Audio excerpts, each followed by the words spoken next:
رب فرمائے گا اس کا بدلہ کیا چاہتی ہو؟ خاتون جنت عرض کریں گی مولا میں خون حسین کا بدلہ یہ چاہتی ہوں کہ میرے بابا کی امت کو بخش دیا جائے.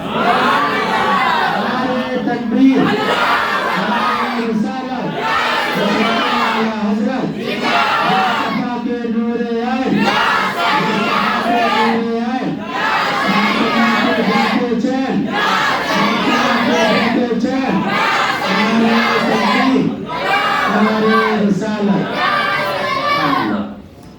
یہ ہمارے بخشش کے لیے کربلا کی جنگ بھی ہمارے لیے خون حسین بھی اس کا بدلہ اس کا صلہ اللہ کی بارگاہ میں اہل بیت مانگیں گے ہم جیسے کمزوروں کی شفاعت کے لیے.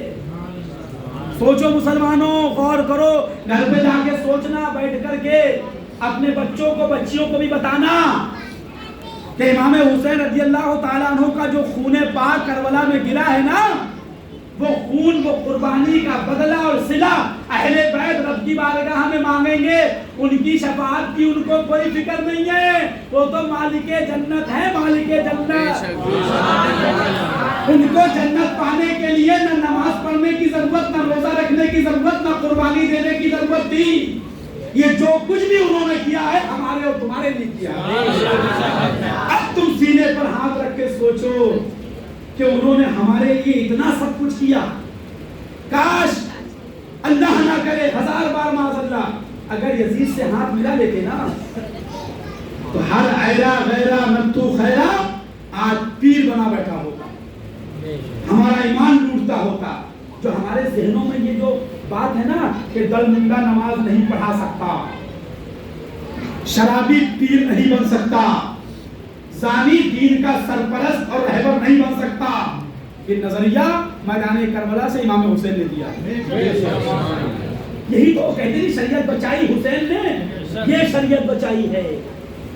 قیامت تک کے لیے اصول اور قانون بنایا مسلمانوں کے ایمان کے تحفظ کے لیے. ہمارا ایمان بچایا ہے امام حسین نے ہماری سنیت بچائی ہے امام حسین نے ہمارے جو ہے اسلام اور دین کی بقا بچائی ہے امام حسین نے. جبکہ ان کو اس کی کوئی ضرورت نہیں تھی. شہزادے تھے جیسے آج کل کے لوگ پیر زادے اور پیر بن جاتے ہیں تو سمجھتے ہیں دین ہمارے باپ کا ہو گیا کہ صاحب حکم تو پیر زادے ہیں کچھ نہیں کرے کوئی ٹینشن نہیں جنت تو ہمارے باپ کی ہو گئی. ارے تو لٹیا پٹیا پیر کا شہزادہ ہو کر تجھے اتنا گھمنڈ ہو گیا تو سوچ جو امام الانبیاء کا شہزادہ ہوگا جو امام الرسول کا شہزادہ ہوگا اسے کس چیز کی فکر ہوگی. گھر بیٹھتے آرام سے مکے والوں نے بھی کہہ دیا تھا حضور یہی بیٹھو دین آپ کا سنیت آپ کی شریعت آپ کی کعبہ آپ کا قرآن آپ کا سب آپ کے گھر کا ہی ہے ہم سب آپ کے غلام ہیں آپ کو کہیں جانے کی ضرورت نہیں بیٹھے رہتے کہیں نہیں جاتے لیکن گئے کیوں تمہارے ہمارے لیے اپنے خاندان کو لے کے گئے پریوار کو لے کے گئے پٹیار کو لے کے گئے ہمارے تمہارے لیے اور اپنی جان کو قربان کیا ہمارے تمہارے لیے. بس امام حسین کیا چاہتے ہیں اتنا چاہتے ہیں جو میرے دشمن ہیں ان سے دور ہو جائے جو میرے نانا کے دشمن ہیں ان سے دور ہو جائے. میں نے فاسقوں سے ہاتھ نہیں ملایا وہ جو میرے مقابلے میں کھڑے تھے وہ گھنٹا بجانے والے نہیں تھے چوٹی والے نہیں تھے بتوں کی پوجا کرنے والے نہیں تھے مسلمان تھے مسلمان داڑھی والے ٹوپی والے حافظ قاری مولانا عالم پیر پیرزادے صحابہ کے بیٹے تابعین کے بیٹے بڑے بڑے عالم مولانا امام حسین ہاتھ نہیں ملایا مسلمانوں سے نہیں ملایا وہ مسلمان فاسق تھے اور ہم جو تمہارے آقا کو سڑی سڑی گالیاں دیں ہم ان سے سلام کریں اور پھر یہ کہیں کہ امام حسین ہم سے راضی ہم وہابی دیوبندیوں کے ساتھ ہم نوالا ہم پیالہ ہوں اور پھر اس پر یہ امید رکھیں کہ امام حسین ہماری شفاعت کرائیں گے. امام حسین کی شہادت کا مطلب تو سمجھ لیا ہوتا شہادت کا مطلب ہی یہی ہے کہ میں فاسق سے ہاتھ نہیں ملاؤں گا اپنی جان قربان کر دوں گا میں شرابی سے کمپرومائز نہیں کروں گا اپنے خاندان کو قربان کر دوں گا. یہاں پر شرابی اور جواری کی بات نہیں، اللہ اس کے رسول کے گستاخ کی بات ہے. تم نے شراب سے زیادہ کمزور گستاخی کو سمجھ لیا کہ گستاخی آسان ہے شراب سے، معاذ اللہ. اور پھر آج کل مولانا اللہ ماشاء اللہ کہتے صاحب پلسرات بہت باریک ہے، بہت مشکل ہے، ساتھ قبر میں بچھو آئیں گے، سانپ آئیں گے، کاٹیں گے، ہاں اندھیری کوٹھری ہوگی. تمہارے ہمارے اعلیٰ حضرت نے حسینی غلاموں سے کہا ڈرو مت، ڈرو مت. ڈرانے والے آئیں گے، ڈرائیں گے، لیکن بھروسہ ہونا چاہیے شہدائے کربلا پر. پلسرات تو ان کے لیے عذاب ہے جو نبی کے گستاخ ہیں، بے ادب ہیں، اہل بیت کے گستاخ، خارجی صحابہ کے گستاخ، رافضی. پلسرات تو ان کے لیے عذاب ہے. میزان عمل میں مشکلات تو ان کے لیے ہیں جو سچے حسینی ہیں. اعلیٰ حضرت فرماتے ہیں رضا پل سے آپ وزن کرتے گزریے. رضا پل سے آپ، تم کہتے ہو کہ بال سے زیادہ باریک تلوار سے زیادہ تیز ہے. اعلیٰ حضرت کہہ رہے ہیں کہ بھیا ہم سیدھے سیدھے تھوڑی چلیں گے، ہم تو جھومتے ہوئے چلیں گے، جھومتے ہوئے چلیں گے، جھومتے ہوئے. اعلیٰ حضرت نے کہیں کسی کے مقابلے میں کہا ہے یہ؟ ڈرانے والے ڈراتے ہیں، اعلیٰ حضرت نے کہا تم ڈرا رہے ہو. ارے ہمیں بھروسہ اپنے اوپر نہیں ہے، ان کے اوپر ہے جو اس پار کھڑے ہوں گے اور رب سلیم امتی، رب سلیم امتی ان کے بھروسے پر. اعلیٰ حضرت نے لکھا رضا پل سے اب کب؟ جب ادھر مصطفیٰ کھڑے ہوں گے. اس سے پہلے کیا معاملات تھے؟ اب جب چل رہے ہو تب ڈرو مت، اور ان مخالفین کو، منافقین کو، مرتدین کو دکھاؤ کہ تم ڈرتے تھے. یہ دیکھو اعلیٰ حضرت جا رہے ہیں.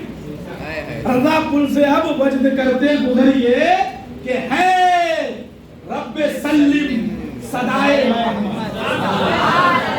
ہمارے آقا ہماری سلامتی کی دعا کر رہے ہوں گے تو ہم سیدھے نہیں چلیں گے، ہم جھوم جھوم کے چلیں گے، اور مرتدوں کو، خبیثوں کو دکھائیں گے کہ دیکھو یہ ہمارے با اختیار نبی ہیں کہ جن کی صدا پہ ہم سیدھے نہیں بلکہ مچل مچل کے چل رہے ہیں.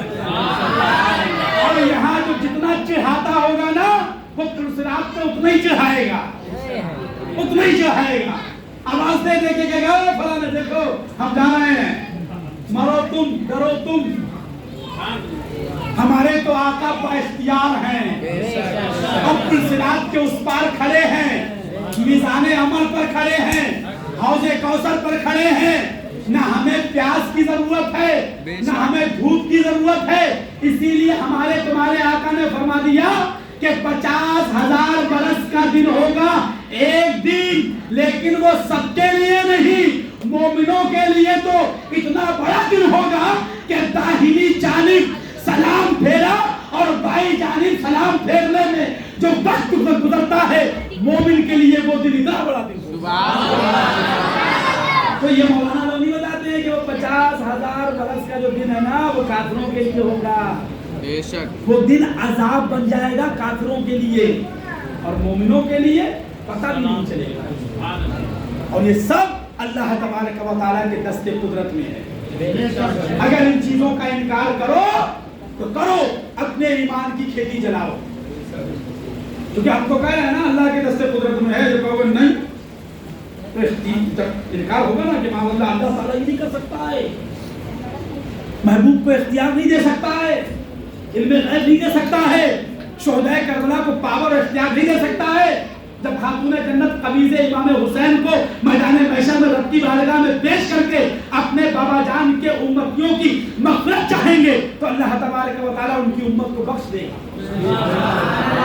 اور انہی حسینی غلاموں کو بخشا جائے گا جو امام حسین رضی اللہ تعالیٰ عنہ کے طریقے اور ان کی جو ہے سیرت پر جن کا صحیح معنوں پہ عمل ہوگا.